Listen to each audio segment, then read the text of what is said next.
अब हम टॉपिक करते हैं four features of shares. Four features of shares का क्या मतलब है कि जब हम शेयर होल्डर ने कोई मनी फेल हो गया पे करने के लिए, अगर हमने अलॉटमेंट मनी मांगी या कॉल मनी मांगी, किसी भी टाइम वो अपनी मनी पे नहीं कर पाया तो हम उनके शेयर्स फोरफीट कर लेते हैं। फोरफीट मतलब हम उनके शेयर कैंसिल कर देते हैं और जो भी मनी रिसीव्ड होती है एज ए पेनल्टी हम वो वापस नहीं करते। It may happen that some share holder fail to pay one or more instalment, allotment money or call money. In such circumstances, the company can forfeit their share, that is, cancel their allotment, and treat the amount already received thereon as a forfeited to the company within the framework of the provision in its article. Article table F में सब provided होता है कि कब हम forfeit कर सकते हैं, क्या क्या प्रोसीजर होंगे, हम उसके अकॉर्डिंग फोरफीट कर सकते हैं। अब इसकी हम समझते हैं कि कैसे हम इसकी जर्नल एंट्रीज करेंगे। या तो शेयर पार पे इशू होगा पहले या प्रीमियम पे होगा। डिस्काउंट पे तो शेयर इशू हो नहीं सकता। अगर शेयर पहले पार पे इशू होता है तो हम क्या करते हैं, जब फोरफीट होता है तो हम जो एंट्रीज पहले हमने की होती है उसको रिवर्स कर देंगे। शेयर कैपिटल अकाउंट डेबिट, जितना हमने पहले कैपिटल में भेजा होगा उसको रिवर्स कर देंगे, डेबिट कर देंगे। To allotment account, to share call, जो हमने मनी ड्यू के लिए डेबिट किया होगा पहले, अब उसको क्रेडिट कर देंगे। पहले जब पैसा आया होगा बैंक में आया होगा, अब हम उसको पे नहीं कर रहे तो बैंक को क्रेडिट नहीं करेंगे, हम शेयर फोरफीट अकाउंट को क्रेडिट कर देंगे। ये अमाउंट कितनी होगी, जितना उसने ऑलरेडी पे कर रखा है। ये हमारी एक तरह से इक्विटी एंड लायबिलिटी साइड जाता है, ये इक्विटी साइड जाता है शेयर फोरफीट अकाउंट। ये बाद में रीइश्यू के बाद हमारा कैपिटल रिजर्व बन जाता है, लेकिन अभी के लिए हम शेयर फोरफीट अकाउंट इसको क्रेडिट करेंगे जब तक हम रीइश्यू नहीं करते। और अगर कॉल इन एरियर अकाउंट में हमने डाल रखा होगा कि हमें अलॉटमेंट मनी की एंट्री की होगी पहले कॉल इन एरियर के लिए, call in arrear account debit to share allotment या टू शेयर कॉल, पहले ये की होगी, हमने एरियर में खड़ा किया होगा, तो अब हम जब फोरफीट करेंगे तो अब एरियर अकाउंट को क्रेडिट कर देंगे। Share capital account debit to call in arrear to share forfeit account. अगर मान लो अलॉटमेंट और शेयर कॉल में अकाउंट नहीं खड़ा हुआ, कॉल इन एरियर में खड़ा हुआ है, तो हम वो क्रेडिट कर देंगे। बेसिकली हमें एंट्रीज रिवर्स करनी है जो हमने पहले की हुई है। इसका हम एग्जाम्पल देखते हैं।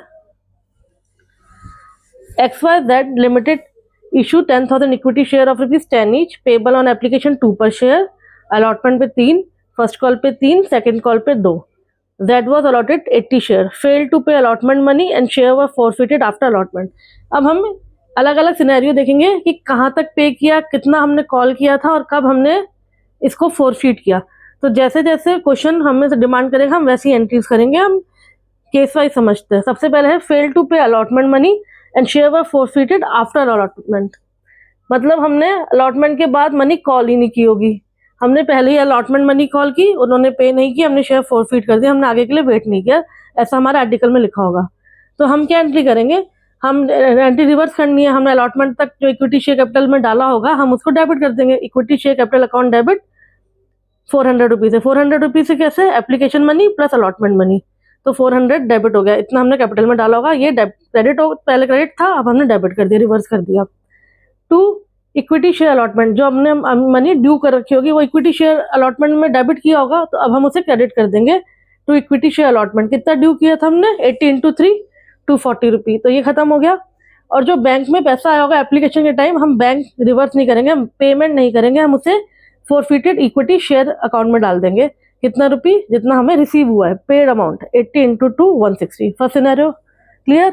हमने जब अभी इसमें कॉल मनी मांगी ही नहीं थी तो इसलिए हमने उसको कैपिटल डेबिट ही नहीं किया, क्योंकि वो पहले क्रेडिट ही नहीं था। अब सेकंड क्लॉज में क्या है, सिनेरियो में क्या है, हमने कॉल मनी मांगी है, उसने ना अलॉटमेंट मनी दी है ना हमें कॉल मनी दी है, और उसके शेयर हमने फर्स्ट कॉल के बाद फोरफीट किए। बेसिकली हमने फर्स्ट कॉल तक वेट किया, हमने जैसा हमारे आर्टिकल्स में लिखा होगा कि हमें कैसे करना है। Fail to pay allotment money and subsequent failure to pay first call and his share were forfeited after the first call. अब इसमें हमने मनी जो कॉल की है वो फर्स्ट कॉल तक की है, तो हमने इक्विटी शेयर कैपिटल में कहाँ पे डाला होगा, हमने इक्विटी शेयर कैपिटल में डाला होगा फर्स्ट कॉल तक। तो 80 × 8 application money, allotment money and first call, तो 640 हम डेबिट कर देंगे, ये पहले क्रेडिट होगा। टू इक्विटी अलॉटमेंट, हमारा अलॉटमेंट कितना है, 80 × 3, जितना मनी नहीं आया, ये अनपेड अमाउंट है 240। हमने फर्स्ट कॉल भी मांगा है तो ये भी हम क्रेडिट कर देंगे, क्योंकि हमने ये भी डेबिट के लिए खड़ा रखा होगा। तो इक्विटी शेयर फर्स्ट कॉल 80 × 3 240, और मनी हमारे पास एप्लीकेशन वाली ये आई है तो वो हम किस में डाल देंगे, टू फोरफिटेड इक्विटी शेयर जो पेड अमाउंट है 80 इंटू 2 160। अब थर्ड सिनेरियो करते हैं। थर्ड में उन्होंने अलॉटमेंट मनी दे दी है पर fail to pay first call and subsequent failure to pay final call. हमने सारी मनी मांग ली है, अलॉटमेंट तक दे दी है और फिर फोरफिट हो गए। बेसिकली अब हम एप्लीकेशन और अलॉटमेंट की जो मनी पेड अमाउंट है वो फोरफिट में भेजेंगे। इसकी एंट्री देख लेते हैं। इक्विटी शेयर कैपिटल इसमें 18 टू 10, क्योंकि हमने सारे मनी कॉल कर लिए, सारी हमने इक्विटी शेयर कैपिटल में क्रेडिट किया होगा तो वो डेबिट कर देंगे। To equity share first call ये हमने मांगी थी 18 टू 3, ये ड्यू थी बेसिकली, तो ये हमने क्रेडिट कर दिया 240। अलॉटमेंट मनी आ चुकी है तो जो आ चुकी वो किसमें जाएगी, फोरफिट शेयर इक्विटी शेयर में। To equity share final call ये भी हमने ड्यू की थी पर मनी नहीं आई है तो ये हम रिवर्स कर देंगे 18 to 2 160। To forfeited equity share जो मनी आ गई है, एप्लीकेशन की आ गई है, अलॉटमेंट की आ गई है, 5 रुपये आ गई है 3 और 2, तो ये 400 हम फोरफिटेड इक्विटी शेयर में डाल देंगे। ये सारे सिनेरियो है एट पार में हमने पहले इशू किए, अब उसे हम फोरफिट कर रहे हैं। अब हम समझते हैं कि हमने प्रीमियम पे इशू किए पहले, अब उसे फोरफिट कर रहे हैं। प्रीमियम पे इशू करने के भी दो सिनेरियो है। पहला सिनेरियो है कि उसने मनी प्रीमियम वाली मनी पे कर दी है, चाहे वो कभी भी मांगी हो, अलॉटमेंट में मांगी हो, चाहे फर्स्ट कॉल में मांगी हो, अगर प्रीमियम वाली मनी पे कर दी है। और दूसरा सिनेरियो है कि प्रीमियम वाली मनी पे नहीं किया। अगर उन्होंने प्रीमियम वाली मनी पे कर दी है उसके बाद फोरफिट हुआ है तो हम ऐसा ट्रीट करेंगे कि प्रीमियम हमने वो एट पार ही इशू था, क्योंकि प्रीमियम वाले लेजर को हमने जो पहले क्रेडिट किया होगा उसको हम डेबिट नहीं कर सकते, क्योंकि हमारे पास क्लॉज है कि प्रीमियम सिक्योरिटी प्रीमियम हमें यही यूज करना है एज पर कंपनी लॉ, तो हम उसे डेबिट नहीं करेंगे, हम उसे ऐसे ट्रीट करेंगे जैसे वो एट पार पे इशू हुआ है। तो फोरफिट में भी वो प्रीमियम अमाउंट की नहीं आएगी और ना ही वो डेबिट होगा और ना ही वो उसके कॉरस्पॉन्डिंग फोरफिट अमाउंट क्रेडिट होगा, हम प्रीमियम को भूल जाएंगे।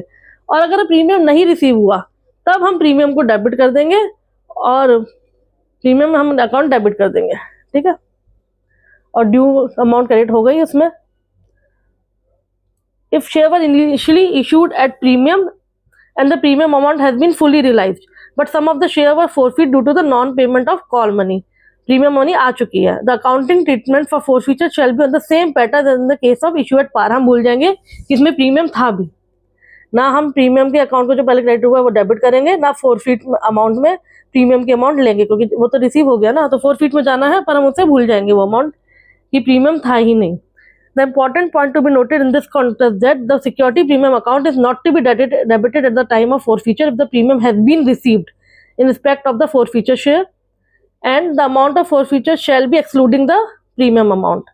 In case, however, the premium amount has not been received either wholly or partially in respect of share forfeit, the security premium reserve account will also be debited। अगर नहीं receive हुआ तब हम डेबिट कर सकते हैं, क्योंकि तब हमारे पास वो क्लॉज हम वो नहीं कर रहे, अगेंस्ट नहीं जा रहे कि हम सिक्योरिटी प्रीमियम रिजर्व हम यहाँ यूज कर सकते हैं, तब हम सिक्योरिटी प्रीमियम को डेबिट कर सकते हैं अगर जब मनी रिसीव नहीं हुई।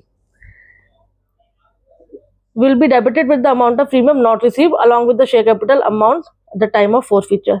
अब हम ये ध्यान रखना है due allotment has not been receive, तब हम डेबिट करेंगे। अब इसके हम एग्जाम्पल्स देखते हैं जब मनी रिसीव हुई है, जब मनी रिसीव नहीं हुई है। When the security premium amount received, इसमें रिसीव हुई है, रिसीव में क्या करना है, हमें भूल जाना है कि प्रीमियम अमाउंट भी कोई थी, हम एट अ पार जैसे पार पे होता है हम वैसे ही एंट्री करेंगे।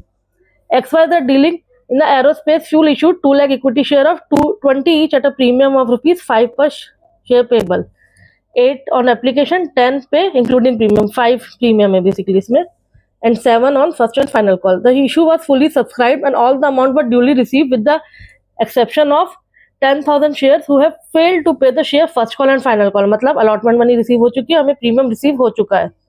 Their share was forfeited, give the journal entries। अब हम सबसे पहले एंट्री क्या करेंगे, इक्विटी शेयर कैपिटल, हम सारे हमने अमाउंट कॉल की हुई है तो सारा अमाउंट आया होगा कैपिटल में, गया होगा एट ₹20 के गया होगा, तो कितना अमाउंट आएगी 20 इंटू कितने शेयर फोरफिट किए हमने 10,000, तो 2 लाख अमाउंट हमारी इक्विटी शेयर कैपिटल में आ गई,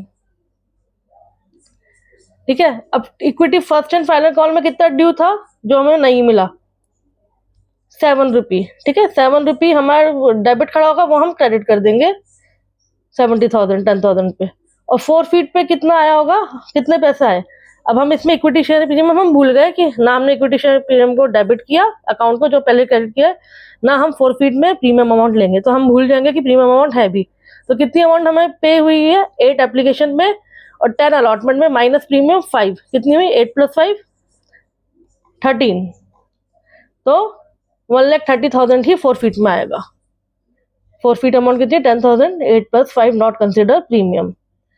when security premium not receive, ये हमने कर लिया, सिक्योरिटी प्रीमियम जब रिसीव होता है तब कैसे एंट्री करता है। जब when security premium not receive, तब XYZ limited issued 1 lakh equity share ₹10 each at a premium of 2 पर payable, 3 on application, 5 on allotment, 2 on first call and the balance on second call. कितना मनी हुआ,